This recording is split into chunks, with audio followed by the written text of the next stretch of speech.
Alan Wake 2 is almost here.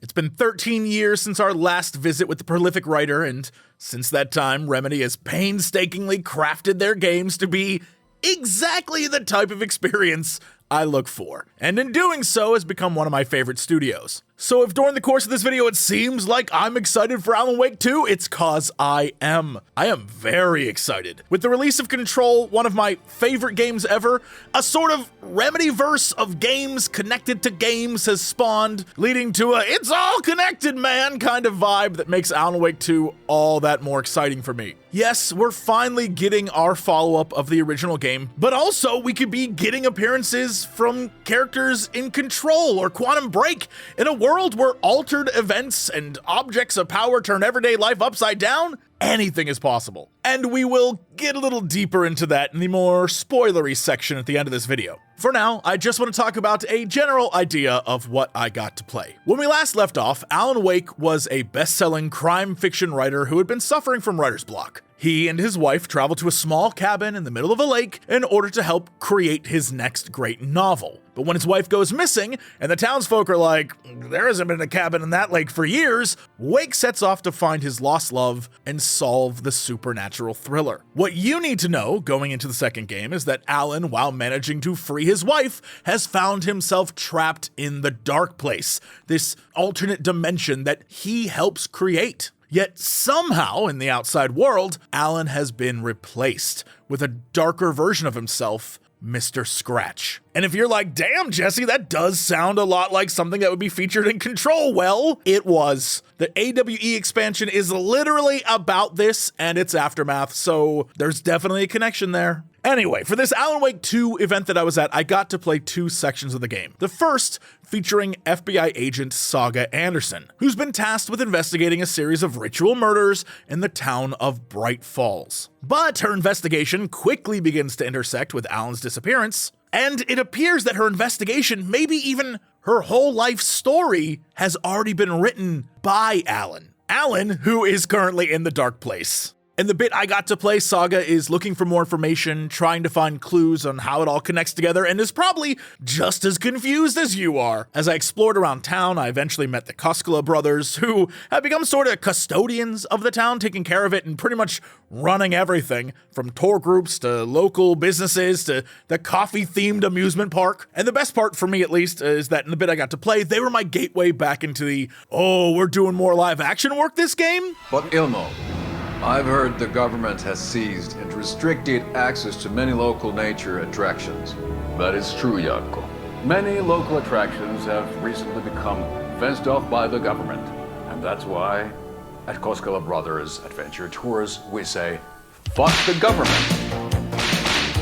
We have both cutters. Which is one of those amazing Remedy things that I absolutely love. Strangely enough, when Saga talks with them, it appears they not only know her, but that she comes from this town, a fact that she very much does not remember. The brothers offer her access to her family's mobile home, but the key is locked away in their amusement park. So it looks like she's gonna have to travel through the woods at night into an empty and definitely not terrifying amusement park to get our key. This is when the game's mechanics kicked into high gear. As an FBI agent, Saga has a mind place, as all FBI agents do, where she can explore her thoughts and string together clues she finds in order to unlock new information or possible paths forward in her case. After meeting people like the Koskela brothers, for example, she can analyze the conversations she's had to get more clues. Of course, this is only a small part of the Saga experience, as a lot of it then falls into the survival horror category. As you venture into the spooky woods, you'll soon find yourself being stalked by shadowy cult members,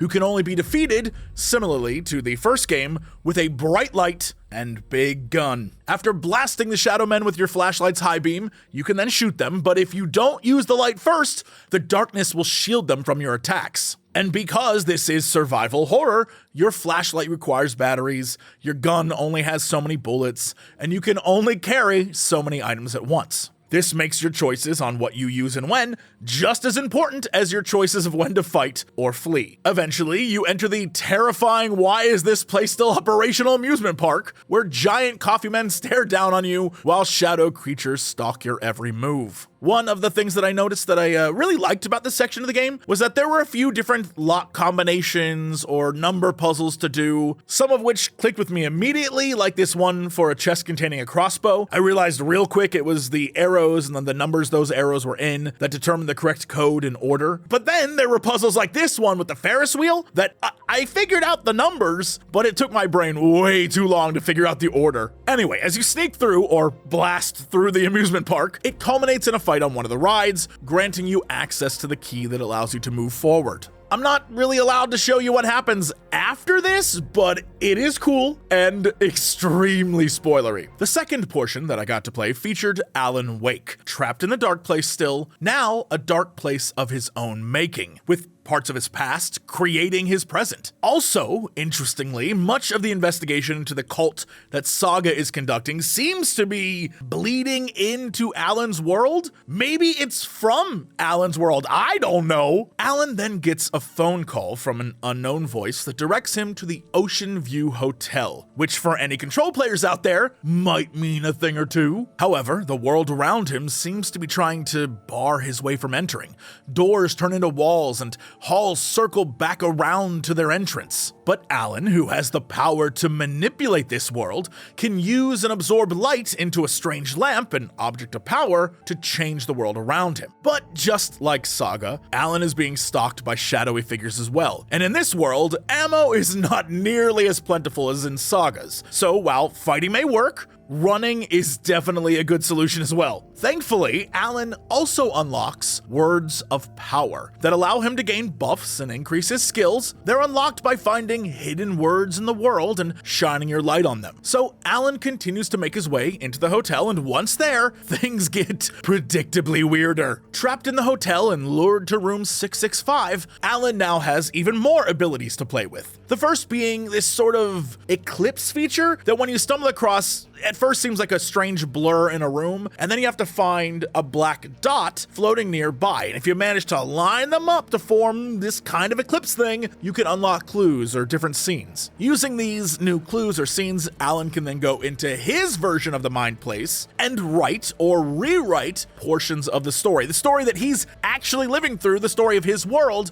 unlocking new places for you to explore. But as he explores deeper, not only into the hotel, but the story of the hotel, he learns that a play is being put on by a cult, because they decided to put on a play, I guess. A play that is somehow connected to the cult in the outside world, except all indication is that the cult in this story, maybe even the one in the outside world, is run by Alan. Now, could this in fact be his darker alter ego, Mr. Scratch? I don't know. So of course, I continued to dig because I am obsessed, and when you do, you discover the cult has been brutally murdered. Perhaps during the performance of the play, perhaps the play was the murders? Whatever the case may be, the trail of blood leads you through the hotel, not to room 665, but 666. The secrets revealed there are spoilers galore, and I'm not even gonna mention them, but the outcome is Alan flees from the room, the world around him collapsing and exploding, some dark entity chasing him, but he came here for a reason, and he's not leaving yet. There's something waiting for him, something in one of the rooms that I'm not gonna spoil, but it is awesome. And that was all my time with Alan Wake 2. I loved every second of it. It's exactly what I wanted. I cannot wait to play. Now it's time to give those of you who've been patiently waiting what you want.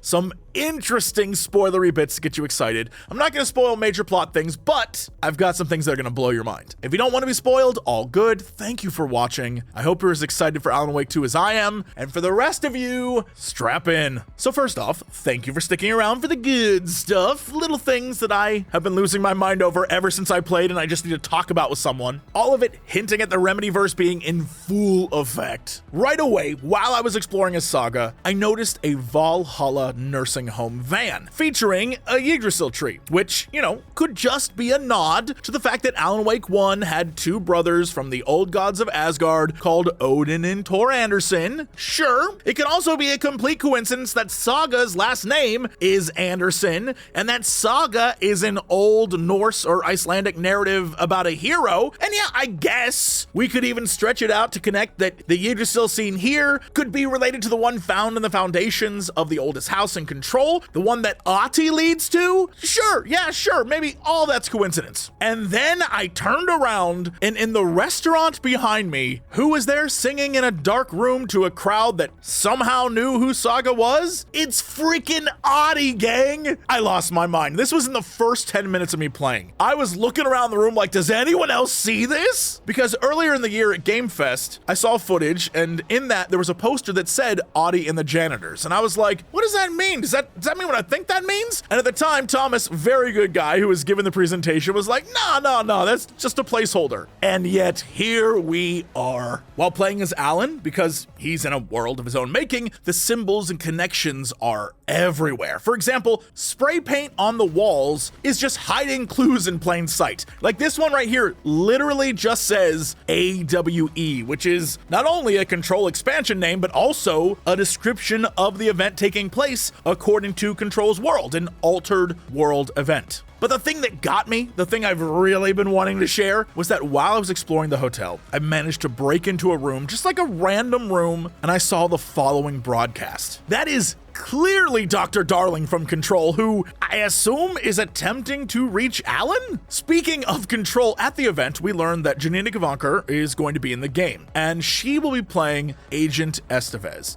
Now, who is Agent Estevez? Well, if you played Control, you will recognize that name. Not as some FBI agent, but as a Federal Bureau of Control agent, one who has been writing letters back to the Home Office about Bright Falls. So what I'm saying to you is I think the Remedyverse is about to come together in a huge way, and Alan Wake 2 is going to be our gateway into something spectacular. And I am 100% here for it. I've been excited about this game since the first game, and I've been waiting years for it to finally be here, and now that they are just weaving it in with all these other games, man, I hope you're ready, because I have a feeling this is going to be absolutely bonkers. You can very much expect more Alan Wake 2 content from me as we run up to launch on October 27th.